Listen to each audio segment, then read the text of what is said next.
இன்றே டவுன்லோட் செய்து உங்கள் ஃபேவரட் ஷோக்களை என்ஜாய் பண்ணுங்க. அப்பா சித்தப்பா போலீஸை வச்சு அவங்க பண்றத பண்ணட்டும்.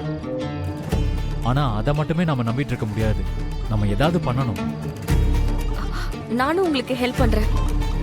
வானதியோட வாழ்க்கையை காப்பாத்த என்னால என்ன முடியுதோ அதை நான் பண்றேன்.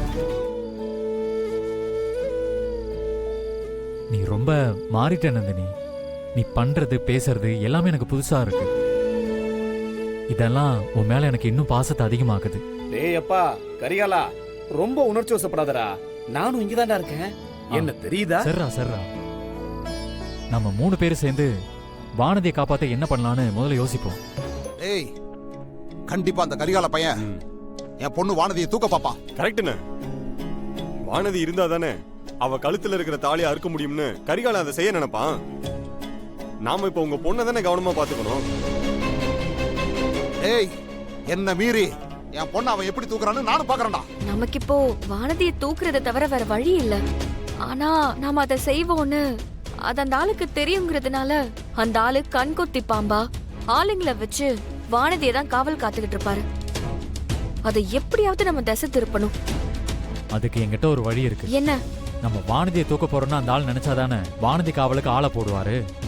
நம்ம வானதியை தூக்க போறதுன்ற மாதிரி நினைக்க வச்சுட்டா இது ஒரு நல்ல ஐடியா தான். ஐயோ, நீங்க பேசிக்கிறது எனக்கு ஒண்ணுமே புரியலையே. எல்லாம் போக போக புரியும். டேய், நேத்து வரைக்கும் 2 பேரும் நான் சிங்ல இருந்தீங்க. இன்னைக்கு 2 பேரும் ஒரே மாதிரி யோசிக்கிற அளவுக்கு செம்ம சிங்கா இருக்கீங்க. ஒண்ணுமே புரியலையேடா. அதுவும் உனக்கு போக போக புரியும்.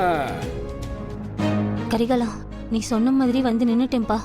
அவர் உங்களை பாக்குறாரா? இல்லையே. அவர் உங்களை பாக்குற மாதிரி ஏதாவது பண்ணுங்க. இப்ப என்ன பண்ணணும்? என்ன பண்ண சொல்ற?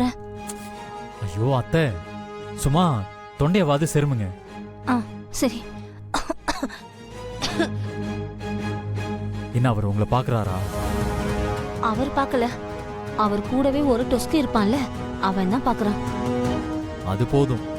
நான் சொல்ற மாதிரி நீங்க பேச ஆரம்பிங்க. சரி. அண்ணே, அண்ணியார்கிட்டயே போன்ல பேசிட்டு இருக்காங்கண்ணே. ஏய், கண்டிப்பா அவ குடும்பத்துல யாராவது ஒருத்தர்கிட்ட தான் பேசிக்கிட்டு இருப்பா. என்ன பேசுறான்னு கேட்போம், கொஞ்சம் பேசாம இரு. அவர் இப்போ என்ன பாத்துக்கிட்டு இருக்காரு. நீங்க இப்ப கொஞ்சம் தள்ளி வந்து நின்னுட்டு போன்ல கைய வச்சு ரகசியமா பேசுற மாதிரி பேசுங்க. சரிப்பா, சொல்லுப்பா. நான் சொல்றதெல்லாம் அப்படியே திருப்பி அவர் காதுல விழற மாதிரி சொல்லுங்க. சரி. கரிகாலா, என்னப்பா சொல்ற? நீ என் பொண்ணை எப்படியாவது வந்து கூட்டிட்டு போயிருவன்ற நம்பிக்கையில தானே நான் இருந்தேன். கரிகாலா, என்னப்பா சொல்ற? நீ எப்படியாவது என் பொண்ணை வந்து கூட்டிட்டு போயிடுவேன் நம்பிக்கையில தானப்பா நான் இருந்தேன். இப்ப இப்படி சொல்ற? அப்ப வானதியை கூட்டிட்டு போக நீ வரலையா? ஆமா, நீ சொல்ற மாதிரி வீட்டை சுத்தி ஆளுங்களை நிறுத்தி வச்சிருக்காரு. நீ வந்தாலும் வானதியை கூட்டிட்டு போக முடியாது. இப்ப வேற என்னப்பா பண்றது? ஆமா, நீ சொன்ன மாதிரியே அவரு வீட்டை சுத்தி ஆளுங்களை போட்டு வச்சிருக்காரு. நீ வந்தா கூட வானதியை இங்க இருந்து கூட்டிட்டு போக முடியாதுப்பா. சரி, இப்ப என்னப்பா பண்றது? என்னது, மாப்பிள்ளை தூக்க போறியா? என்னது, மாப்பிள்ளையை தூக்க போறியா?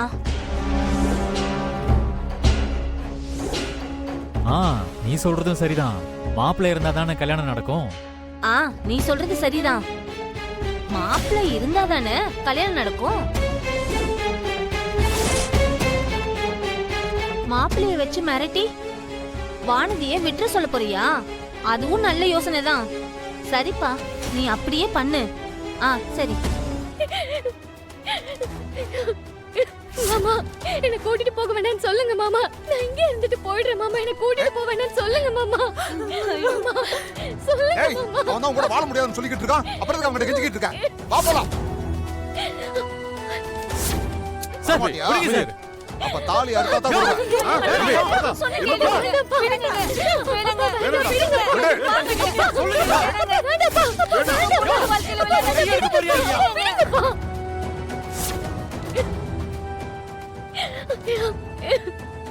அப்பா, நீங்க கட்டின தாலிய இறக்கி ஆகணும் அடம் பிடிச்சிட்டு இருக்காரு.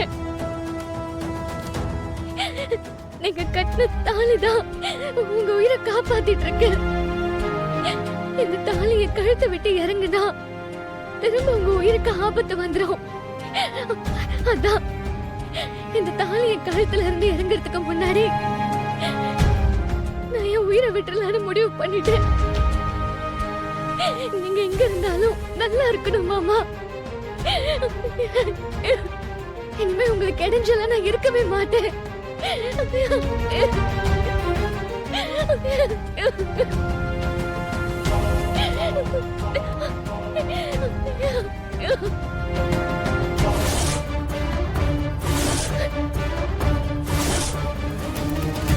அருள், நீ இப்படி பண்ணுவேன்னு நான் கொஞ்சம் கூட எதிர்பார்க்கல.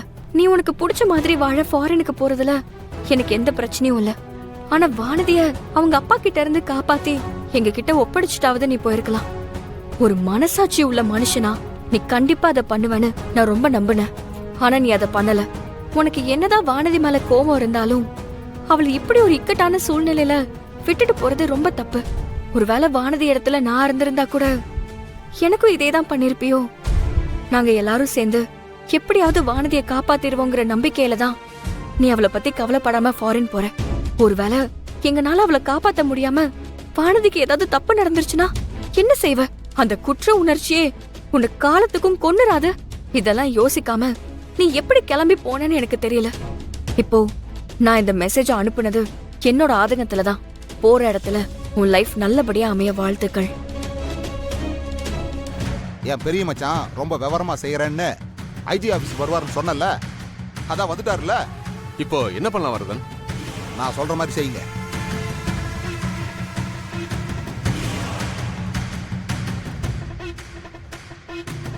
ஓகே வரதன், நீங்க சொல்ற மாதிரியே பண்றேன். ஆனா சுந்தர ஊர் தலைவர், அவரால் நாளைக்கு எனக்கு எதுவும் பிரச்சனை வந்துடாத. அதெல்லாம் உங்களுக்கு எந்த பிரச்சனையும் வராது சார், அதை நான் பாத்துக்கிறேன்.